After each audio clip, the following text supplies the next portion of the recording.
You bought the seed packets back in March. You read the planting calendar, checked your zone, knelt in the dirt with that once-a-year kind of hope. Then real life happened, a rainy spring, a busy May, a heat wave that fried your transplants. And now it's almost July, and your beds are either bare or full of bolted lettuce and crispy spinach stalks. That bare dirt isn't proof you failed at gardening. It's proof you were handed a planting calendar built for someone else's spring. Not because you did anything wrong. That was me for almost 4 years straight.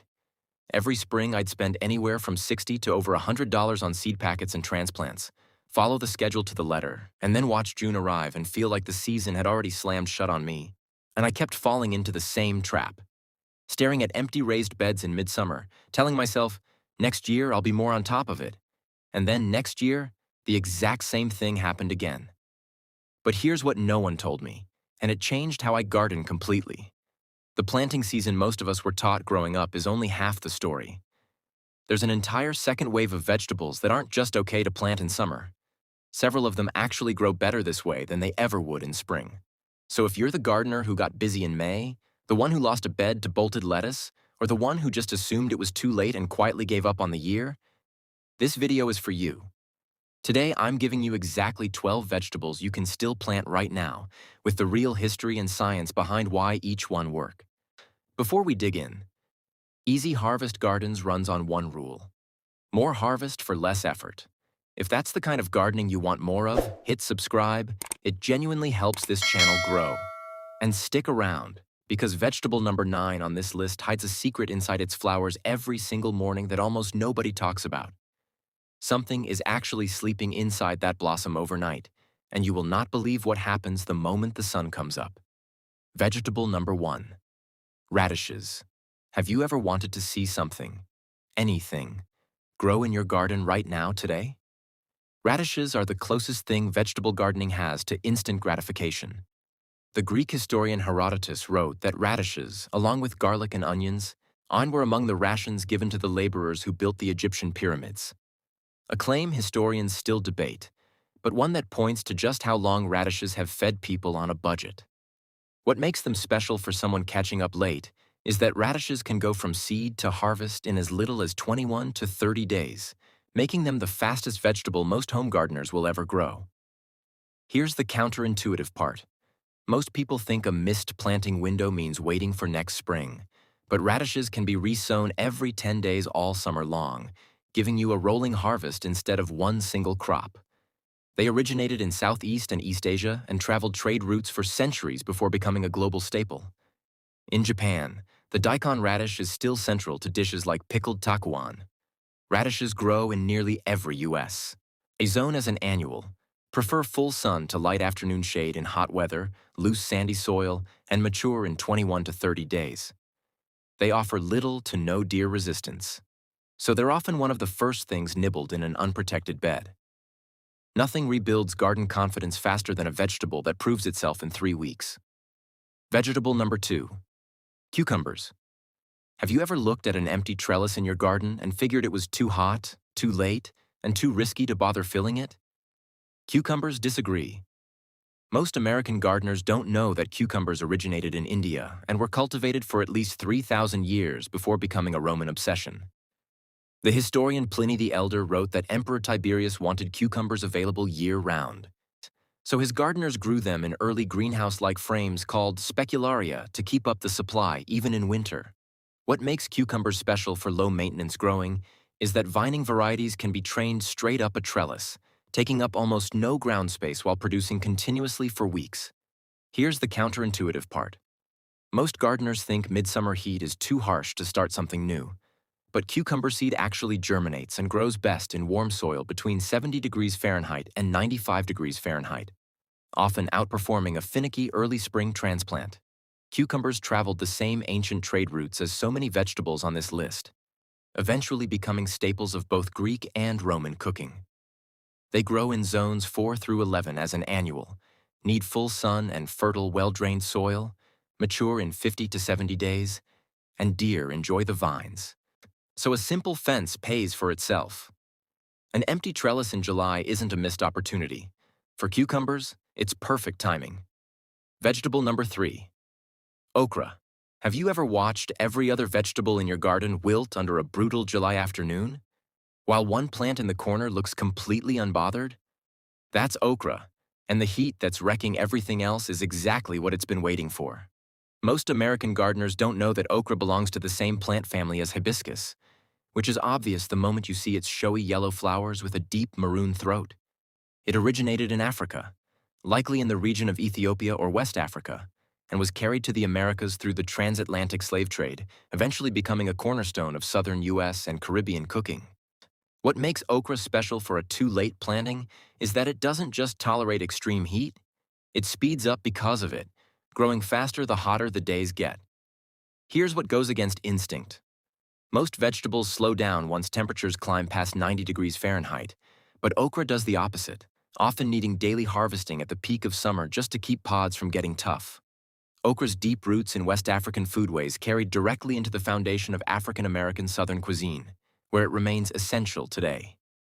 It grows in zones 6 through 11, or as an annual elsewhere, needs full sun and well-drained soil, matures in 55 to 65 days, and its fuzzy, slightly spiny texture makes it more deer-resistant than most vegetables on this list. While your neighbor's garden wilts in the heat, okra treats it as an invitation. Okra vegetable number 4. Bush beans. Have you ever stood over a patch of bare June soil where your spring lettuce used to be, wondering if it's too late to fill that gap? It isn't. Bush beans are legumes, and most American gardeners don't realize their roots host a bacteria called rhizobium, living inside small nodules, that pulls nitrogen straight out of the air and feeds it into your soil for free. What makes them truly special for a busy gardener is that bush beans are determinate. They grow to a set size, produce one big flush of pods, and then you simply pull them and replant something else in the same spot. Here's what goes against most gardeners' instincts. Bean seed actually germinates poorly in cold spring soil and can rot before it ever sprouts. So a midsummer planting in warm soil often germinates better than an on-time spring one.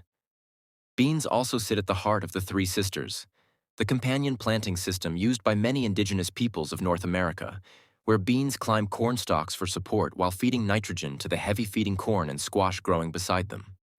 Bush beans grow as an annual in nearly every U.S. zone.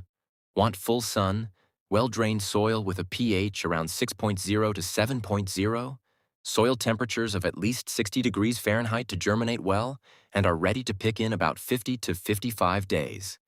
Deer, unfortunately, enjoy them as much as you do, so some protection helps. Few vegetables turn bare dirt into a full harvest as fast, or feed the soil while doing it. Vegetable number 5. Beets. Have you ever pulled what you thought was a single beet seed out of the packet?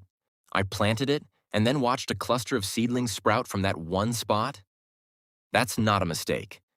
Most American gardeners don't know that what we call a beet seed is technically a seed ball, a dried fruit casing that can contain more than one embryo, which is exactly why beets need thinning. What makes beets special for low-effort growing is that you get 2 crops in one plant: the root for roasting or pickling, and the thinned baby greens for salads, so nothing goes to waste. Here's what goes against instinct. Many gardeners assume beets are strictly a cool spring crop, but a midsummer planting timed for fall harvest often produces sweeter, more tender roots because cooler fall weather slows their growth just enough to concentrate sugars in the root. Beets have deep roots in Eastern European cuisine, where they're the backbone of dishes like borscht, a tradition spanning centuries across Ukraine, Russia, and Poland.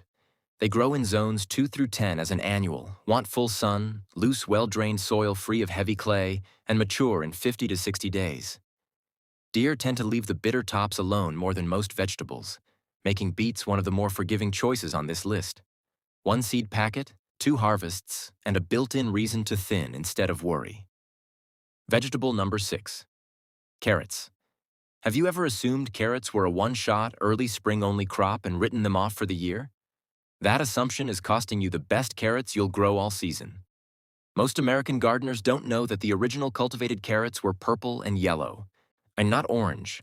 The now common orange carrot was popularized by Dutch growers in the 16th and 17th centuries, though the popular story that it was bred as a tribute to William of Orange is a widely repeated legend that historians have never been able to confirm.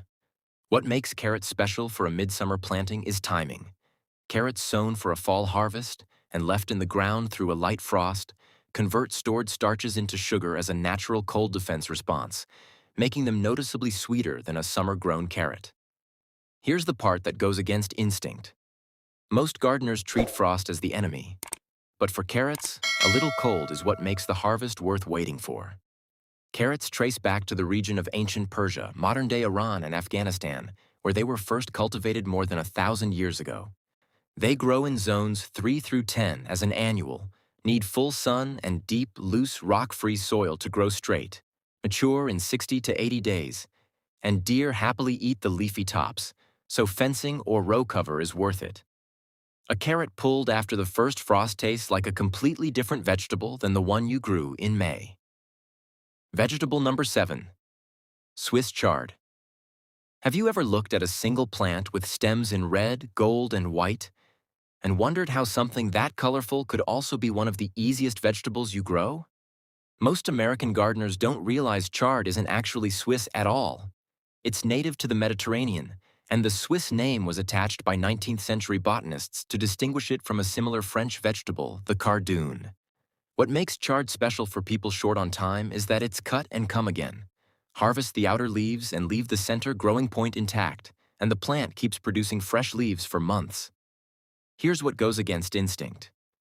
Most gardeners assume frequent harvesting weakens a plant, but with chard, regular outer leaf harvesting actually stimulates the plant to produce more, not less. Chard has centuries of history in Mediterranean cooking, particularly in Sicilian cuisine, where it's long been a staple green. It grows in zones 3 through 10, tolerates full sun to part shade better than most vegetables on this list, wants fertile, well-drained soil, reaches baby green size in about 50 to 60 days, and its slightly bitter leaves make it more deer-resistant than many greens, though not immune. And few vegetables reward neglect with this much color and this many harvests. Vegetable number 8. Kale. Have you ever assumed that once the days start shortening, your growing season is basically over? Kale exists specifically to prove that wrong. Most American gardeners don't know that kale was a dietary staple across ancient Greece, Rome, and medieval Europe, precisely because it survives frost when almost nothing else in the garden does. What makes kale special for catching up late is that a midsummer planting matures right as the weather cools, putting it on the exact timeline a late gardener needs. Here's the counterintuitive part. Most people think frost damages a harvest. But for kale, a light frost actually improves the flavor, converting stored starches into sugar the same way it does for carrots. And many varieties tolerate temperatures down into the low 20s degrees Fahrenheit once established. Kale's cold hardiness made it historically crucial to diets in places like Scotland and Ireland, where it kept gardens producing through brutally short growing seasons. It grows in zones 2 through 11 as an annual almost everywhere, tolerates full sun to part shade, wants fertile soil, matures in 55 to 75 days, and deer find it genuinely tasty, so it usually needs some kind of barrier. A vegetable that gets sweeter the colder it gets is the definition of working with the season instead of against it. Vegetable number 9. Zucchini and summer squash. Have you ever walked out at sunrise and seen a squash plant covered in huge, golden, trumpet-shaped flowers, only to find them closed and wilted by the time you got home that evening? There's a reason, and it's stranger than most gardeners realize.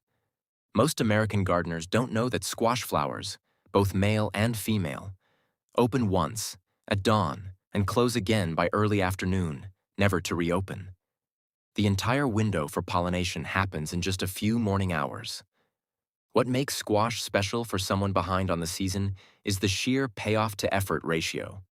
1 or 2 plants routinely overproduce so heavily that zucchini glut is a genuine gardening joke, all from minimal care. Here's the part that goes against instinct.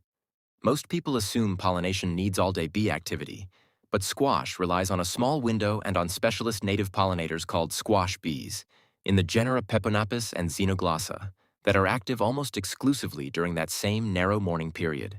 And here's the detail worth the wait. Because the blossoms close up around midday, male squash bees are frequently found still curled up inside those closed flowers overnight, sealed inside until the bloom reopens at dawn the next morning, sleeping inside the very flower they came to pollinate. Squash and its relatives were domesticated in the Americas thousands of years ago, and became one of the original Three Sisters crops, planted to sprawl across the ground and shade out weeds for corn and beans. They grow as an annual in zones 3 through 10, want full sun and fertile soil, mature in just 45 to 55 days, and young plants need deer protection, though mature vines fare better. Few vegetables turn a single morning's pollination window into weeks of harvest the way summer squash does. Item vegetable number 10. Turnips. Have you ever looked at a stretch of garden you assumed was already finished for the season and figured there was nothing left worth planting there? Turnips are about to prove you wrong. Most American gardeners don't know that turnips fed entire populations across ancient Rome and medieval Europe long before potatoes became a staple. And in 18th century Britain, turnips became so essential to crop rotation that the practice helped trigger major gains in farm productivity, now remembered as part of the British agricultural revolution. What makes turnips special for someone catching up late is that, like beets, one seed packet gives you two harvests. A root below and nutrient-dense greens above, both edible. Here's the part that goes against instinct. Most gardeners assume a fall brassica needs a long head start the way broccoli does. But turnips are actually one of the fastest root crops you can grow, with some varieties ready in as little as 35 to 45 days. And unlike broccoli, there's no real risk of the plant simply failing to mature in time before frost. That same turnip-based rotation reshaped European farming on a national scale, turning a humble root crop into one of agricultural history's quiet revolutions. They grow in zones 2 through 9, tolerate full sun to part shade, want loose, well-drained soil, mature in 35 to 60 days depending on variety, and deer do enjoy the greens, so light protection helps. A turnip never asks you to gamble on whether it heads up in time. It just grows. But vegetable number 11, fall lettuce. Have you ever pulled up bitter, bolted lettuce in June and assumed that meant lettuce season was simply over for the year? Lettuce isn't done with you. It's actually waiting for better conditions. Most American gardeners don't know lettuce has been cultivated since around 4,500 BCE in ancient Egypt, originally grown for its oil-rich seeds long before it was bred for the leaves we eat today. And it was even linked to the Egyptian fertility god Min. What makes a second lettuce planting special is that lettuce sown in late summer for a fall harvest avoids the very thing that ruined your spring crop, rising heat, and tends to taste noticeably less bitter as a result. Here's the counterintuitive part. Most people think of lettuce as strictly a first thing in spring crop. But heat is lettuce's real enemy, not cold. As days shorten and temperatures drop, lettuce resists bolting far longer, and a light frost can even sweeten certain varieties. Lettuce's long history runs through ancient Egyptian and later Greek and Roman tables, making it one of the oldest cultivated leafy greens still grown almost unchanged. It grows in zones 2 through 11 as an annual, prefers full sun to afternoon shade in late summer heat, rich moist soil, and matures in 45 to 55 days for a full head or 25 to 30 days for baby leaves. Deer love it as much as we do, so cover or fencing helps. The lettuce that failed you in June was never the problem. The month was. Vegetable number 12. Kohlrabi. Have you ever spotted a strange, pale green globe sitting just above the soil line and wondered if it even belonged in a vegetable garden? That's kohlrabi, and it's far easier to grow than it looks. Most American gardeners don't know that kohlrabi's name comes from German, roughly translating to cabbage turnip, a fitting description since it's technically a cabbage relative that swells at the stem instead of forming a head or a root, and it's been a staple in German, Austrian, and Central European cooking since at least the 16th century. What makes kohlrabi special for hands-off growing is that, unlike broccoli or cauliflower, it doesn't need to form one perfect head to be harvestable. You can pick the bulb at nearly any size once it forms, removing the all-or-nothing risk that makes some of its cabbage family relatives unpredictable. Here's the part that goes against instinct. Most gardeners assume an unfamiliar, odd-looking vegetable must be harder to grow. But kohlrabi is actually one of the most forgiving members of the cabbage family, maturing quickly and shrugging off both light frost and summer heat better than broccoli or cauliflower typically do. It remains a staple of German, Austrian, and Eastern European kitchens today, often eaten raw and sliced into slaws, much the way earlier generations would have known it. It grows as an annual in zones 3 through 9, wants full sun and fertile, well-drained soil, matures in 50 to 60 days, and while not fully deer-proof, its tougher outer skin makes it somewhat less appealing to deer than tender broccoli or cabbage leaves. It looks like nothing else in the garden, and it's one of the few things on this list that practically guarantees you a harvest. Remember the secret we promised at the start? It's hiding inside vegetable number 9, red summer squash. Those huge golden blossoms only open for a few hours at dawn before sealing shut for good that day. And because the timing is so tight, the very pollinators built to visit them, native squash bees, often get caught inside when the flower closes around midday. They spend the entire night curled up asleep inside that closed blossom, sealed in until the flower reopens the next morning and lets them out. The plant that seems so simple is quietly running one of the strangest overnight arrangements in the entire vegetable garden. There are really 2 ways to garden. The first way is built entirely around the calendar. Plant exactly on schedule, fight the weather when you fall behind, and treat a missed window as a closed door until next spring. It can produce a beautiful garden, but it's exhausting, and it punishes anyone with a busy life. The second way works with what the season actually offers right now. Choosing vegetables that prefer the heat you're getting, the cooling fall you're heading into, or the storage life that lets one planting feed you for months. It asks less of you and still fills the table.